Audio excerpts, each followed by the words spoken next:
شیخ کہتے ہیں اس قول کرنے والے پر بھی افسوس ہے کہ وہ نبی علیہ السلام کے کلام سے بھی بے خبر ہے، کیونکہ حضرت فاطمہ رضی اللہ تعالی عنہا اور ان کی اولاد سے بغض و عداوت اور انہیں تکلیف و توہین کرنا باعث ایذائے عداوت نبی کریم صلی اللہ علیہ وسلم ہے۔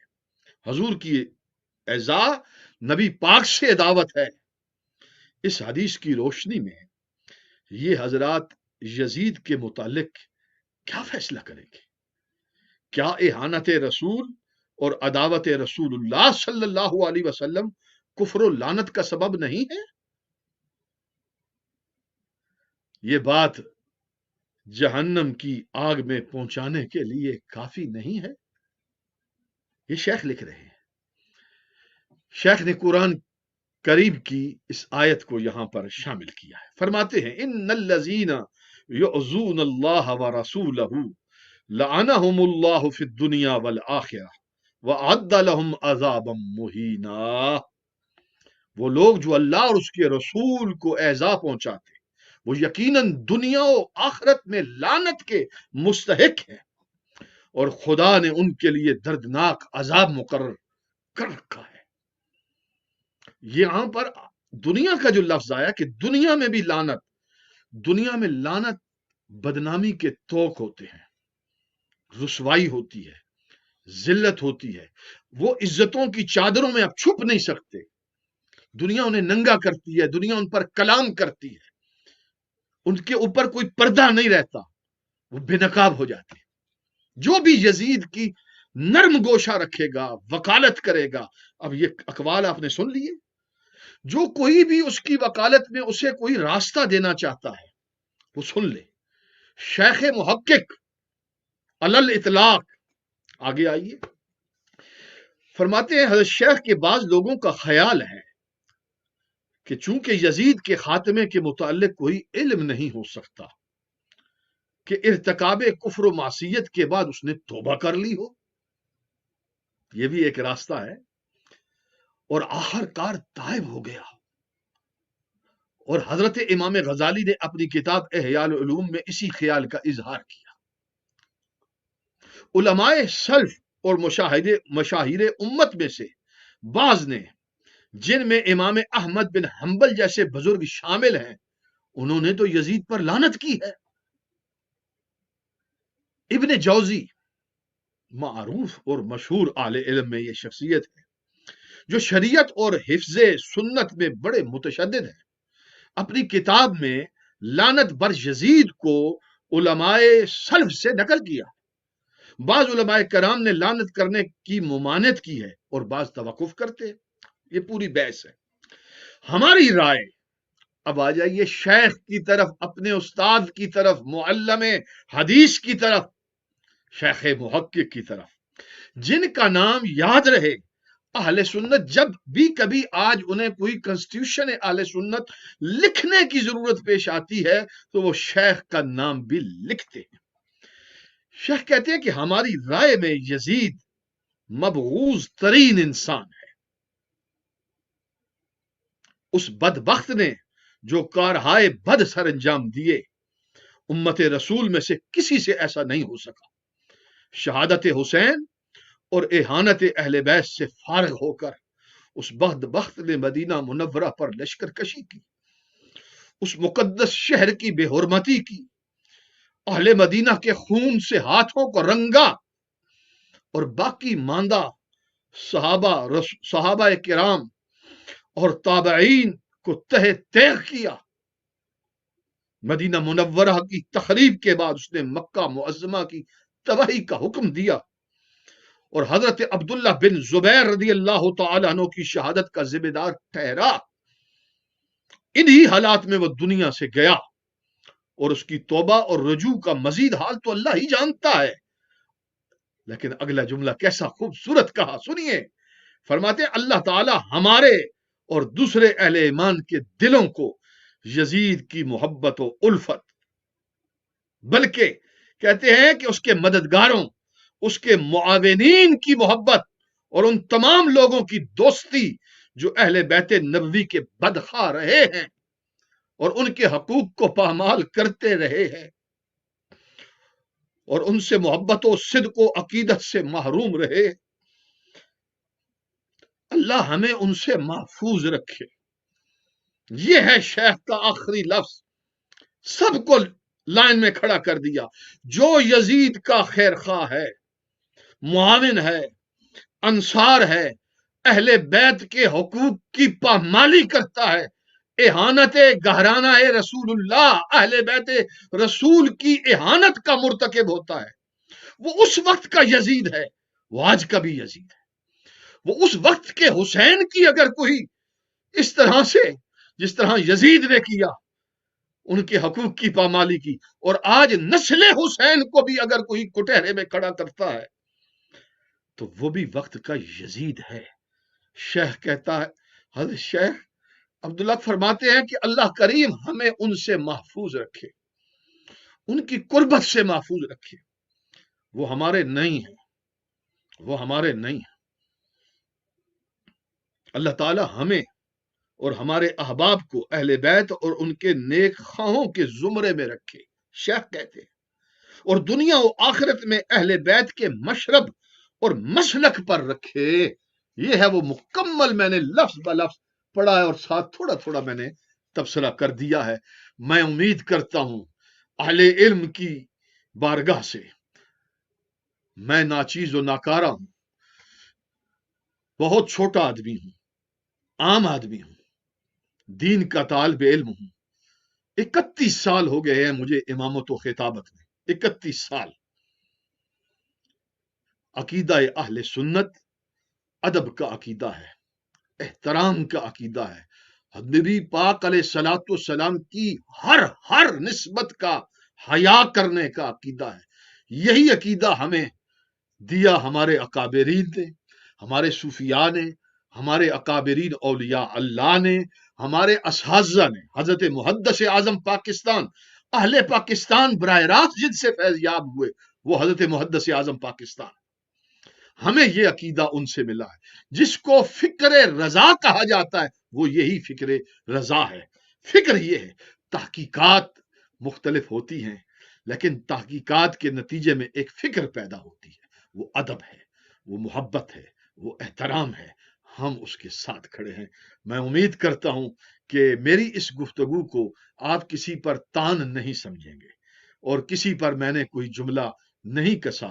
میں امید کرتا ہوں وہ حضرات بھی اس پر غور فرمائیں گے، بلا تعویل کے، بغیر کسی ہیلے کے، اپنی اس عبارت، اپنی اس گفتگو جو انہوں نے ٹیلی ویژنوں پر کی ہے اسے کوئی نیا لفظ نہیں پہنائیں گے بلکہ رجوع کریں گے، رجوع اللہ کریں گے۔ والسلام علیکم ورحمۃ اللہ وبرکاتہ۔